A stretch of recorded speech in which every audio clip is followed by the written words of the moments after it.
Hello अस्सलाम वालेकुम friends, कैसे हैं आप सब। रत्ताकस से अब हम निकलेंगे। हम लोगों ने बना लिए हैं रोटी और पकौड़ों के शवारमे। जी हाँ, क्रिएटिव दिमाग कहीं भी किसी सूरत में भी चल सकता है। खाना खाने के बाद हम लोगों ने कड़क चाय पी, क्योंकि हम हैं बट कश्मीरी। बगैर चाय के तो हमारा खाना हजम ही ना ही होता है। खाना खाकर चाय पीकर हम लोग निकल चुके हैं सुहाने और ख़ूबसूरत सफ़र पर। पता नहीं मेरा नेचर से क्या ताल्लुक़ है, जितना लंबा सफ़र हो इन नज़ारों से मेरा जी नहीं भरता। जो जो नज़ारों में खूबसूरती बढ़ती जा रही थी, साथ साथ शाम होती जा रही थी। मेरे बच्चे जब पहले कश्मीर आए थे तो मैं उनको साथ साथ बता रही थी कि वो देखो नज़ारे कितने खूबसूरत हैं, जबकि बच्चे आगे से कह रहे थे मामा पिछले 5 घंटे से हम नज़ारे ही तो देख रहे हैं। पर अब क्योंकि मेरे बच्चे बड़े हो चुके हैं तो उन्होंने मेरी तरह नेचर और सफ़र को बहुत इंजॉय किया।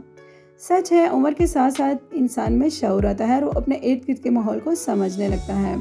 ये खूबसूरत नज़ारे हमारी आंखों से दिल में उतरते हैं और दिल की दुनिया ही बदल देते हैं, और कितनी ही खूबसूरत यादें फिर से दिल के आगे पीछे झूमने लगती हैं।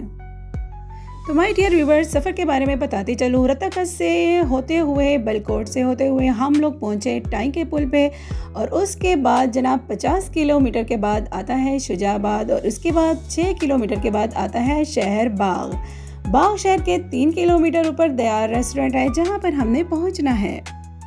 तो जनाब इस पॉइंट पे पहुंच के हो गई है शाम, और हमारे पीने का पानी हो गया था ख़त्म। सगीर साहब गए हैं पानी पीने का भरने के लिए, जो कि बहुत ठंडा और मज़ेदार था।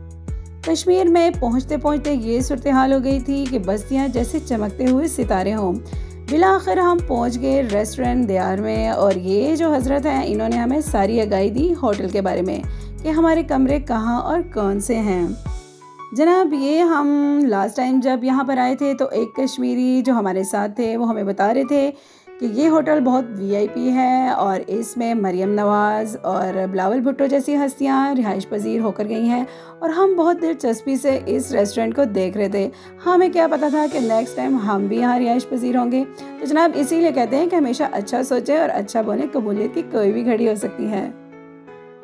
बिला आखिर इतना लंबा सफ़र करके हम पहुंच गए इस पुरसुकून माहौल वाले कमरे में। जनाब इसमें हमें 3 मैट्रेस भी दिए गए बच्चों के लिए, और जनाब सारे पिलो वगैरह और कंबल से जो प्यारी प्यारी खुशबू आ रही थी ना ही पूछे। इतना पुरसुकून माहौल, इतना प्यारा कमरा, मज़ा ही आ गया। आपकी आप ही इस पुरसुकून माहौल को एंजॉय कर रही थी, मतलब कैप्चर कर रही थी। और जनाब बाहर का माहौल इतना प्यारा लग रहा था कि मैं सोच रही थी कब सुबह होगी और मैं सुबह के टाइम ये नज़ारा देखूंगी, जो कि मैं आगे आपके साथ शेयर भी करूंगी कि यहाँ पे सुबह का मंजर कैसा लगता है।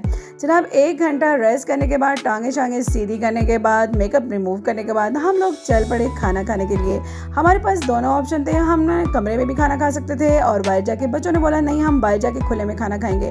तो जनाब यहाँ पे कुछ सेटअप ऐसा था कि ऊपर जाके ठंडी जगह पे उन्होंने सेटअप किया हुआ था खाना खाने का, और सामने ही इनका किचन था। खाना ऑर्डर करने के 1 घंटे के बाद ताज़ा गरम गरम खाना रेडी हो गया था, और जनाब आप सोचें कि इस पुरसुकून और ठंडे माहौल में गरम गरम खाने का क्या ही मज़ा आएगा। तो जनाब ऊपर जाते हुए रास्ते में एक रंग बदलता हुआ स्विमिंग पूल नज़र आया। बच्चों ने यहाँ पर खड़े होकर सेल्फीज ली, इंजॉय किया, और हम लोग पहुँच गए खाने वाली जगह पे। कुछ अंधेरा था तो इस वजह से मैं मुकम्मल तौर पे शूट नहीं कर सकी। ये हम लोग आ गए हैं ऊंचाई और खुले में खाना खाने के लिए। जनाब इतनी ठंडक और पुरसुकून माहौल में बिरयानी और चिकन कढ़ाई के अलावा क्या ही अच्छा लगेगा।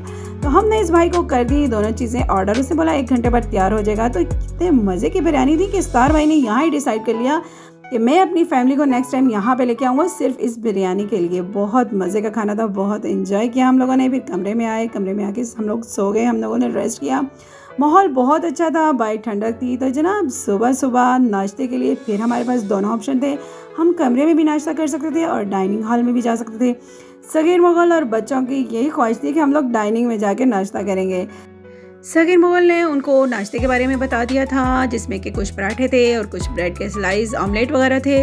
तो जनाब लास्ट टाइम जब मैं गंगा चोटी गई थी तो मेरे से गलती हो गई थी कि मैं हैवी नाश्ता करके चली गई थी, जिसकी वजह से पहाड़ों पे चलते हुए मेरी सांस की रफ्तार थोड़ी तेज़ हो रही थी।